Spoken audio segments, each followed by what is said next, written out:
नमस्कार दोस्तों, स्वागत है आपका हमारे YouTube चैनल जीके ट्रैकर पे। देखिए फ्रेंड्स, आज के वीडियो में हम बात करेंगे जो हमारी एक सीरीज़ है Uttarakhand GK mix one liner series, जिसमें आप जानते हैं हम उत्तराखंड की सभी इम्पोर्टेंट बुक्स का मिक्स रिवीजन यहाँ पर करते हैं। ये हमारी इस सीरीज़ की 23वीं क्लास है। अगर आपने इससे पहले की क्लासेस को नहीं देखा है, आप उनको प्लेलिस्ट में जाके देख सकते हैं। आज के वीडियो में भी हम उत्तराखंड से जुड़े हुए 50 इंपॉर्टेंट वन लाइनर्स को पूरी डिटेल के साथ कवर करेंगे और साथ में प्रीवियस ईयर के क्वेश्चंस को भी यहां पर कवर करेंगे। तो चलिए दोस्तों, आज की वीडियो को शुरू करते हैं। आज का हमारा पहला क्वेश्चन है, हेमकुंड साहिब को किस अन्य नाम से भी जाना जाता है? तो देखिए, चमोली का एक फेमस तीर्थ स्थल है हेमकुंड साहिब और इसका अन्य नाम है लोकपाल तीर्थ। हेमकुंड साहिब को लोकपाल तीर्थ, दंड पुष्करणी तीर्थ के नाम से भी जाना जाता है। पहले ये हिंदुओं का एक प्रमुख तीर्थ स्थल था। 1930 में इसे सिख स्थल के रूप में भी यहाँ पर स्थापित किया गया। यहाँ पर एक गुरुद्वारे की स्थापना करी गई। तो सिख तीर्थ स्थल के रूप में ये कब स्थापित हुआ? तो ये हुआ 1930 में।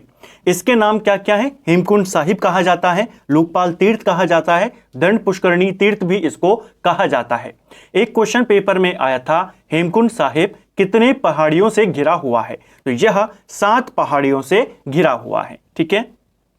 नेक्स्ट है, किस खेती को कंटूर फार्मिंग भी कहते हैं? तो कंटूर फार्मिंग ये कहा जाता है समुच्च खेती को। ये भी प्रीवियस ईयर का क्वेश्चन है। ठीक है। जो कंटूर फार्मिंग होती है, कम नमी वाली भूमि के ऊपर की जाती है। अधिक ढालू भूमि पर की जाने वाली खेती को क्या कहते हैं? तो जो अधिक ढलान वाली भूमि होती है वहां पर सीढ़ीदार खेती की जाती है। ठीक है। ये क्वेश्चन भी आता है कि ढालू वाली भूमि पर किस प्रकार की खेती होती है? सीढ़ीदार खेती होती है। स्थानांतरित कृषि को क्या कहा जाता है? तो जो स्थानांतरित कृषि होती है इसे झूमिंग कृषि बोला जाता है। इसके तहत किसी स्थानों पर जो वन होते हैं, झाड़ियां होती हैं, उनको साफ करके कृषि योग्य भूमि को बनाया जाता है और उस भूमि का इस्तेमाल तब तक किया जाता है जब तक उसकी जो उपजाऊ है वो बनी रहती है।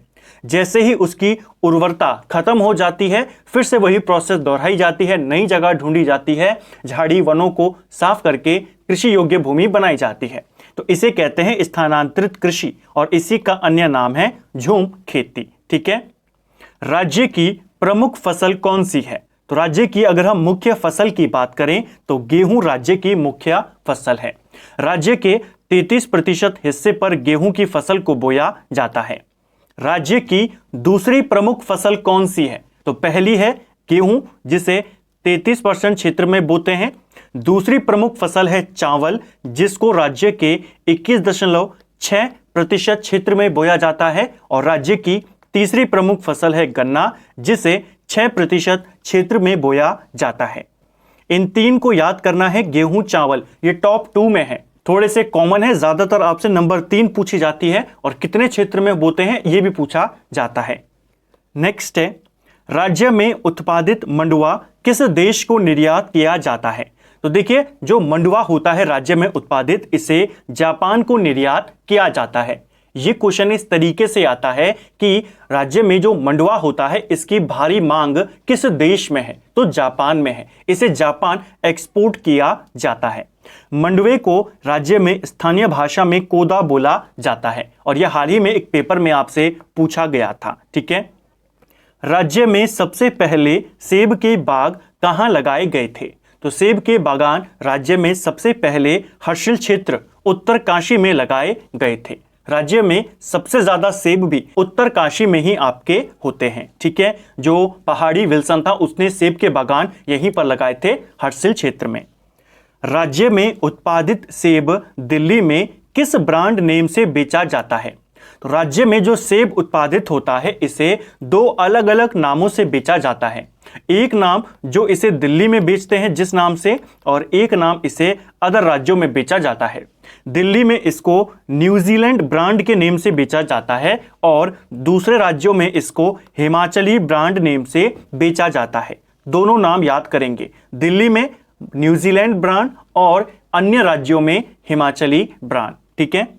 नेक्स्ट है, सर्वाधिक लीची उत्पादन किस जनपद में होता है? तो सर्वाधिक लीची उत्पादन की बात करें, ये आपके देहरादून में होता है और इसीलिए देहरादून को भारत सरकार ने लीची निर्यात जोन घोषित किया हुआ है। ये क्वेश्चन भी एक प्रीवियस ईयर का क्वेश्चन था कि इनमें से किस जनपद को लीची निर्यात जोन भारत सरकार ने घोषित किया है, तो वो है आपका देहरादून और राज्य में सबसे ज्यादा लीची उत्पादन यहीं पर होता है। उत्तरकाशी की कौन सी घाटी लाल चावल के लिए फेमस है?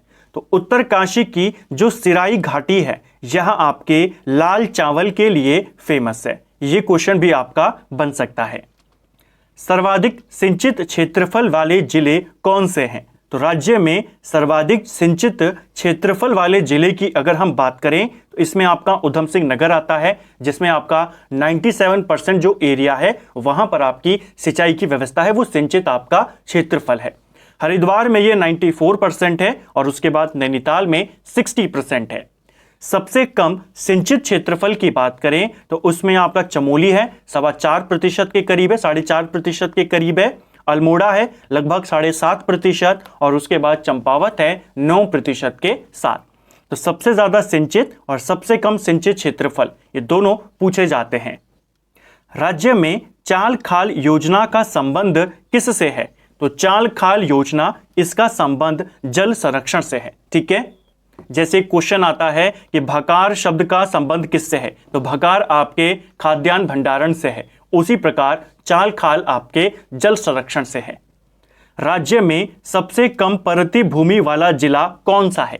तो राज्य में सबसे कम परती भूमि वाला जिला रुद्रप्रयाग है और अगर सबसे अधिक पूछेगा तो आप पौड़ी गढ़वाल का नाम यहां पर ले लेंगे। ठीक है, राज्य में सर्वाधिक चारागाही भूमि वाला जिला कौन सा है? तो सबसे ज्यादा चारागाही भूमि वाला जिला ये आपका पिथौरागढ़ है। ठीक है, चंदों के 36 रकम 32 कलम को किसने समाप्त किया था? कई बार हमने इस क्वेश्चन को कवर किया है, एक प्रीवियस ईयर का क्वेश्चन है, थोड़ा सा कंफ्यूजिंग क्वेश्चन है, इसीलिए आपको बार बार इसे यहां पर हम रिवाइज करते हैं। देखिए, चंदों के काल में कई सारे कर लगते थे, इन करों को 36 रकम 32 कलम बोला जाता था। ठीक है, 36 प्रकार के कर लगते थे चंदों के काल में। क्वेश्चन आता है 36 प्रकार के कर किन्होंने लगाए? पवारों ने लगाए, गोरखाओं ने लगाए, चंदों ने लगाए? तो आप बताएंगे चंदों ने लगाए। चंदों के जो ये 36 रकम 32 कलम कर थे, इनको खत्म किसने किया? तो खत्म किया गोरखाओं ने। तो गोरखाओं के द्वारा इस कर को यहां पर खत्म किया गया था। ये 36 प्रकार के करों को जो चंदों ने लगाए थे, किसने खत्म किया? गोरखाओं ने खत्म किया। गोरखा काल में पुंगाड़ी किस प्रकार का कर था? तो ये भी एक प्रीवियस ईयर का क्वेश्चन है। गोरखा काल में पुंगाड़ी एक भूमि कर था। ठीक है, एक प्रकार का भूमि कर था। फौजदार और सूबेदार को दिया जाने वाला कर गोरखा काल में उसको क्या कहते थे? इसको तिमारी कर के नाम से जाना जाता था। स्त्रियों के छत पर जाने पर प्रतिबंध किसने लगाया था? तो किन राजाओं ने या किन शासकों ने उत्तराखंड के अंदर महिलाओं को छत पे जाने पर भी बैन लगा दिया था? वो थे गोरखा। ठीक है, गोरखा काल में पहाड़ी पशु चारकों पर कौन सा कर लगता था? तो गोरखा काल में जो पहाड़ी पशु चारक होते हैं उनके ऊपर दोनिया कर यहां पर लगता था। ठीक है, शिल्प कर्मियों से लिया जाने वाला कर कौन सा था? तो शिल्प कर्मियों से लिया जाता था मिजारी कर गोरखा काल में। हमने पूरा जो उत्तराखंड का इतिहास है उसका एक मास्टर वीडियो कवर किया है, जिसमें हमने शुरुआत से लेकर प्रागैतिहासिक काल से लेकर राज्य गठन तक के सारे तथ्यों को, जिसमें आपके सारे राजवंश आएंगे, उनकी प्रशासन व्यवस्था आएगी, उनकी कर व्यवस्था आएगी, सबको कवर किया है। आप इसको प्लेलिस्ट में जाके देख सकते हैं। शिल्प कर्मियों से गोरखा काल में मिजारी नामक कर लिया जाता था। ठीक है, किसे गर्वभंजन भी कहा जाता है? तो किस पवार शासक को गर्वभंजन भी कहते हैं? गर्वभंजन महीपति शाह को बोला जाता है। ठीक है, जो पवार शासक थे महीपति शाह, इनको गर्वभंजन कहते हैं। और जो माधो सिंह भंडारी थे जिन्होंने मलेथा की गूल का निर्माण करवाया, उनको गर्वभंजक कहते हैं। ठीक है, यहां पर भंजन है, वहां पर भंजक है। ठीक है, मुगल लेखकों द्वारा किस राजा को अक्खड़ राजा कहा गया है? तो देखिए, अक्खड़ राजा की उपाधि ये किसको कहा? मुगल के लेखकों ने महीपति शाह को। शाहजहां का राज्य अभिषेक होना था। शाहजहां के द्वारा कई सारे राजाओं को निमंत्रण भेजा गया, अपने राज्य अभिषेक में उसने बुलाया। उसके बावजूद महीपति शाह उसके राज्य अभिषेक में नहीं गए और इसी घटना के बाद जो मुगल लेखक थे उन्होंने महीपति शाह को अक्खड़ राजा की उपाधि यहां पर दी। ठीक है, किस पवार शासक ने कुमाऊं युद्ध में बलिदान दिया था? तो देखिए, कुमाऊं युद्ध में बलिदान दिया था महीपति शाह ने। महीपति शाह ने कुछ नागा साधुओं की हत्या यहां पर कर दी थी और उसी पाप से मुक्त होने के लिए इन्होंने कुमाऊं के युद्ध में अपना बलिदान दिया था। रोटी सूची प्रथा का प्रारंभ किसने किया था? तो रोटी सूची प्रथा महीपति शाह के द्वारा ही शुरू की गई थी। इस प्रथा के तहत यह प्रावधान किया गया कि रोटी कोई भी बनाए उसे शुद्ध माना जाएगा। महीपति शाह को महाप्रचंड भुजदंड किसने कहा था? तो महीपति शाह को महाप्रचंड भुजदंड यह मौला राम के द्वारा कहा गया। माधो सिंह भंडारी किस युद्ध में वीर गति को प्राप्त हुए थे?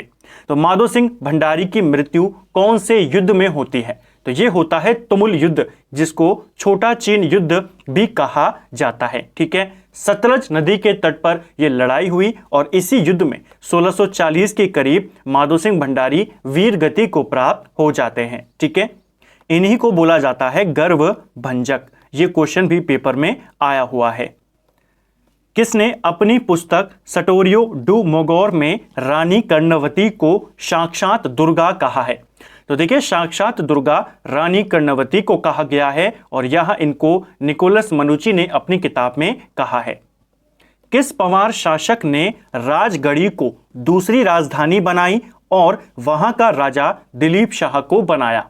तो पवार वंश की दूसरी राजधानी राजगढ़ी को बनाया और वहां का राजा दिलीप शाह को नियुक्त किया था पृथ्वीपति शाह ने। मुगल शासक शाहजहां ने 1655 ईस्वी में किसके नेतृत्व में गढ़ राज्य की सीमाओं को घेर लिया था? तो देखिए, शाहजहां के द्वारा गढ़वाल पर 2 बार आक्रमण करवाया जाता है। एक बार 1635 में महीपति शाह के निधन के बाद नवाजत खान के नेतृत्व में वो सेना भेजता है और दूसरी बार खलीतुल्ला कासिम के नेतृत्व में वो 1655 में सेना भेजता है। तो 35 में किसके नेतृत्व में आए थे? नवाजत खान। और 55 में किसका नेतृत्व था? खलीतुल्ला कासिम खान। ठीक है, नेक्स्ट है, मुगल शहजादा सुलेमान शिकोह को 1658 में किसने शरण दी थी? तो देखिए, सुलेमान शिकोह कौन था? दारा शिकोह का पुत्र था। कई बार किया है, जब दारा शिकोह और औरंगजेब के बीच में उत्तराधिकार को लेकर युद्ध हुआ तो सुलेमान शिकोह भागकर गढ़वाल में आ गए थे, क्योंकि दारा शिकोह को तो औरंगजेब ने मार दिया था और इसको भी मारना चाहता था औरंगजेब। तो ये गढ़वाल में भाग कर आए, इनको शरण दी थी गढ़वाल के शासक पृथ्वीपति शाह ने। ठीक है, सुलेमान शिकोह को अभागा शहजादा भी कहा जाता है और इसके पिता को जो दारा शिकोह थे उनको लघु अकबर भी बोला जाता है। पराक्रमी राजा का डरपोक पुत्र किसे कहा जाता है? तो पराक्रमी राजा का डरपोक पुत्र मेदिनी शाह को बोला जाता है। ये पृथ्वीपति शाह का पुत्र था और इसी ने षड्यंत्र करा और सुलेमान शिकोह को वापस दिल्ली पहुंचा देता है। ठीक है, और इसी हरकत से जो पृथ्वीपति शाह थे वो मेदिनी शाह को देश निकाला दे देते हैं और फिर ये दिल्ली चला जाता है और वहीं पर इसकी निधन हो जाता है। मेदिनी शाह को ही पराक्रमी राजा का डरपोक पुत्र बोला जाता है। ट्रेवल्स इन इंडिया पुस्तक किसकी रचना है? तो देखिए, ट्रेवल्स इन इंडिया यह किताब ट्रेवरनियर के द्वारा लिखी गई है और इस किताब में जो गढ़ राज्य के शासक थे यानी गढ़वाल के जो शासक थे उनकी बहादुरी की प्रशंसा यहां पर करी गई है। इसके साथ साथ पृथ्वीपति शाह और जो सिरमौर के शासक थे मानधाता प्रकाश, उनके बीच में एक संधि होती है हाटकोटी की संधि। इस संधि का उल्लेख भी इस किताब में ट्रेवरनियर के द्वारा किया गया है।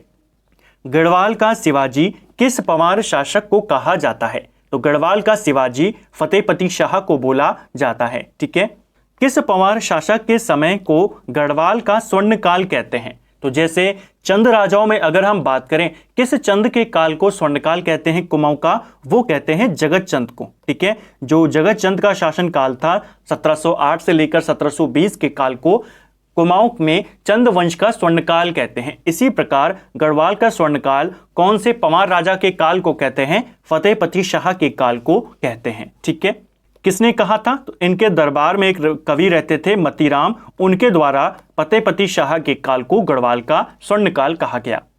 भैगाणी का युद्ध किसके मध्य में हुआ था? तो देखिए भैगाणी का युद्ध ये होता है गुरु गोविंद सिंह और फतेहपति शाह के मध्य में। इस युद्ध की जो होने की तिथि है 1688-89 के मध्य में इस युद्ध को माना जाता है। हालांकि युद्ध नहीं हुआ था, लेकिन दोनों की सेनाएं आमने सामने आ गई थी। ठीक है, इसके बारे में, इस युद्ध के बारे में जो गुरु गोविंद सिंह जी हैं, इनकी जो आत्मकथा है जिसका नाम है विचित्र नाटक, उसमें इसकी जानकारी दी गई है। ये क्वेश्चन आता है भैगाणी का युद्ध किस किस के मध्य में हुआ? गुरु गोविंद सिंह, फतेहपति शाह। मेमोइर्स ऑफ देहरादून पुस्तक के लेखक कौन है? तो कई बार हमने इस किताब को भी देखा है, प्रीवियस ईयर की किताब है, पेपर में आई है। JRC विलियम ने इस किताब को लिखा है। किस पंवार शासक के दरबार में नवरत्न रहते थे? तो किसके दरबार में रहते थे नवरत्न? फतेहपति शाह के। दिल्ली में जो अकबर था उसके दरबार में भी नवरत्न रहते थे, इसीलिए फतेहपति शाह को गढ़वाल का अकबर भी बोला जाता है। इसको भी याद करेंगे नवरत्नों के आधार पे। ठीक है, प्रदीप शाह की संरक्षिका कौन थी? तो देखिए पंवार शासक जब राजा बने तो कुछ पंवार शासक अल्पायु थे, तो उनकी कुछ संरक्षिकाएं थी, उनकी माताओं ने उनकी संरक्षिका के तौर पर काम किया। तो कुछ के नाम आपसे पूछे जाते हैं, जैसे जिनमें सबसे फेमस जो नाम आता है वो प्रदीप शाह का आता है। प्रदीप शाह की संरक्षिका इनकी माता रानी कनकदई थी। ठीक है, और जब तक प्रदीप शाह बड़े होते हैं, शासन को अपने हाथ में लेते हैं, तब तक इनकी माता इनकी संरक्षिका के तौर पर काम करती है। और उस काम को या उस काल को, जो टाइम पीरियड था जब कनकदई के हाथों में सारा शासन था, उस टाइम पीरियड को गढ़वाल का ब्लैक पीरियड बोला जाता है। इसको याद करना है। ठीक है, कुछ प्रमुख राजा जिनकी संरक्षिकाएं पूछी जाती हैं, एक है आपके पृथ्वीपति शाह, इनकी संरक्षिका का नाम क्या था? रानी कर्णवती। अगले आते हैं आपके राजा फतेहपति शाह, इनकी संरक्षिका थी रानी कटौची। फिर हमने देखा प्रदीप शाह, कनकदई थी। कीर्ति शाह की संरक्षक थी रानी गुलेरिया, और नरेंद्र शाह की जो संरक्षिका थी उनका नाम रानी निपालिया था। ठीक है, नेक्स्ट है पुस्तक रामायण प्रदीप किसकी रचना है? तो काफी फेमस किताब है रामायण प्रदीप, और इस किताब को कवि मेधाकर शर्मा के द्वारा लिखा गया है। कवि मेधाकर शर्मा प्रदीप शाह के दरबारी थे और उन्होंने रामायण प्रदीप की रचना करी है। किस शासक का कार्यकाल चंद और पंवार वंश की मित्रता के लिए जाना जाता है? तो चंद और पंवार वंश की मित्रता के लिए प्रदीप शाह के काल को जाना जाता है, क्योंकि हम जानते हैं, हमने पढ़ा भी है, 1743 में कुमाऊं के ऊपर जो रोहिल्ला आक्रमण थे वो कर देते हैं 1743 में, और कुमाऊं पर अधिकार कर देते हैं। उस समय जो वहां का शासक था कल्याण चंद, उसकी मदद करते हैं प्रदीप शाह। ठीक है, तो क्वेश्चन आता भी है रोहिल्लाओं ने कुमाऊं पर कब आक्रमण किया, किस पंवार शासक ने कुमाऊं के राजा कल्याण चंद की मदद करी, ये नाम पेपर में पूछा जाता है। किस शासक के समय सिखों ने 2 बार 1775 और 1778 में देहरादून पर आक्रमण किया था? तो सिखों के आक्रमण किसके काल में हुआ? 2 बार किया था सिखों ने आक्रमण, ललित शाह के काल में। ललित शाह कौन है? ये आपके प्रद्युमन शाह के पिता हैं। ठीक है, ललित शाह को कुर्मांचल विजय के लिए किसने आमंत्रित किया था? इसी से मिलता जुलता एक क्वेश्चन आपसे पेपर में आया था कि गोरखाओं को कुमाऊं पर आक्रमण का निमंत्रण किसने दिया? वो भी हर्षदेव जोशी ने दिया, और ललित शाह को भी कुर्मांचल विजय के लिए हर्षदेव जोशी ही निमंत्रण देता है।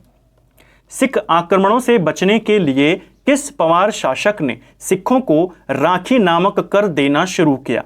तो जैसा हमने देखा ललित शाह के काल में 2 बार सिख आक्रमण हुए।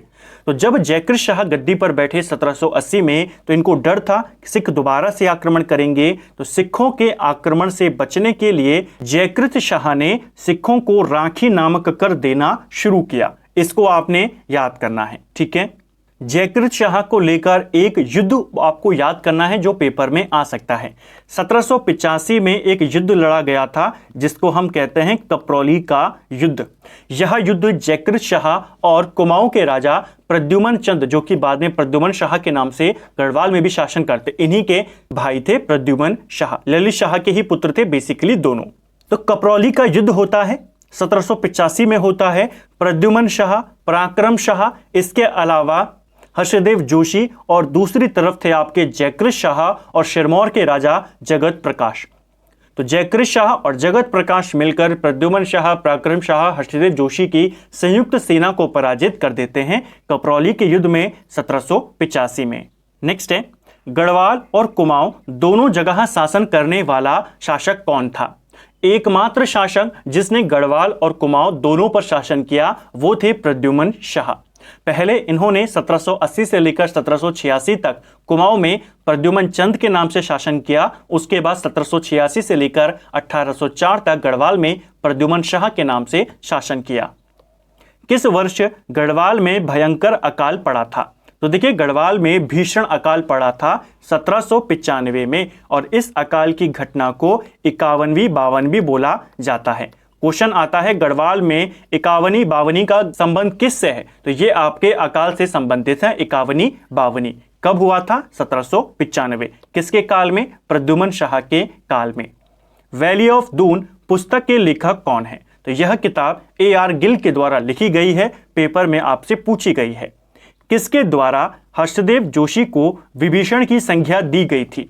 तो हर्षदेव जोशी को काली कुमाऊं का चाणक्य कहते हैं। इनको विभीषण भी बोला जाता है। इनको यह विभीषण की उपाधि राहुल सांकृत्यायन के द्वारा दी गई। ठीक है, तो हर्षदेव जोशी को विभीषण किसने कहा? राहुल सांकृत्यायन ने कहा।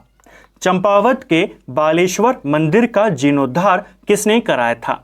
तो चंपावत में है आपका बालेश्वर मंदिर, पहले भी हमने देखा है। इस मंदिर का निर्माण जो गोरखा सूबेदार था महावीर थापा, ये करवाता है 1796 में।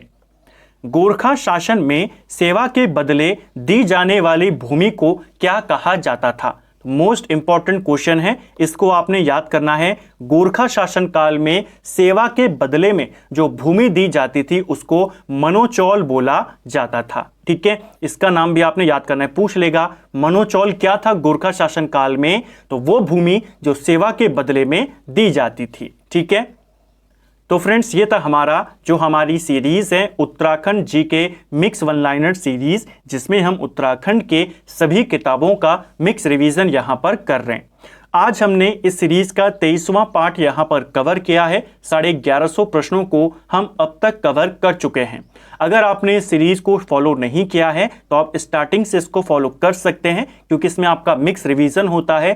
क्वेश्चंस को लिंक करके हम पढ़ने का प्रयास करते हैं। साथ में कौन से क्वेश्चन प्रीवियस ईयर के हैं, कौन आपसे बार बार पूछे जाते हैं, मैं आपको बताते हुए चलता हूं, और कौन सा क्वेश्चन किस तरीके से घुमा कर पूछा जाता है वो भी मैं आपको वीडियो के दौरान बताते हुए चलता हूं। उम्मीद करता हूं आपको आज का वीडियो पसंद आया होगा। अगर आपको ये वीडियो पसंद आई है तो वीडियो को लाइक करें। अगर आप चैनल पर पहली बार आए हैं, चैनल को सब्सक्राइब करें, अपने दोस्तों के साथ शेयर करें। वीडियो आपको कैसा लगा कमेंट बॉक्स में हमें ज़रूर बताएं। Thank you friends.